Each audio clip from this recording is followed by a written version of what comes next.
النهارده كل تشكيله منتجات فلافي بقت موجوده في ليلي سنتر، واللي يخلينا اتكلم معاكي عنهم النهارده هو تقل والخامه. انا مش هكلمك عن اي منتجات الا لما يكون حصل حاجتين.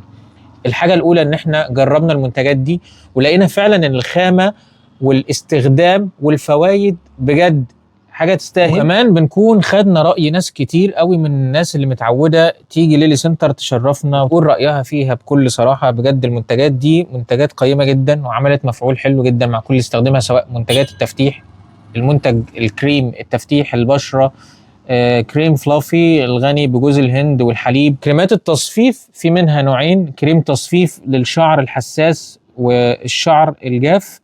كمان غسول فلافي خالي من السلفيت، خالي من البارابنز، غسول الكمية بتاعته موفرة وبجد خطير يعني. حتى كل اللي جربه كان بجد بيشكر فيه. 4 أنواع من لوشن فلافي، ولوشن فلافي يعني ميزته أصلا إن الخامة بتاعته خامة تقيلة. الروائح بتاعته ال4 أنواع المتوفرة دلوقتي في ليلي سنتر كلهم أروع من بعض، هتيجي تشم منهم وتختار اللي يناسبك.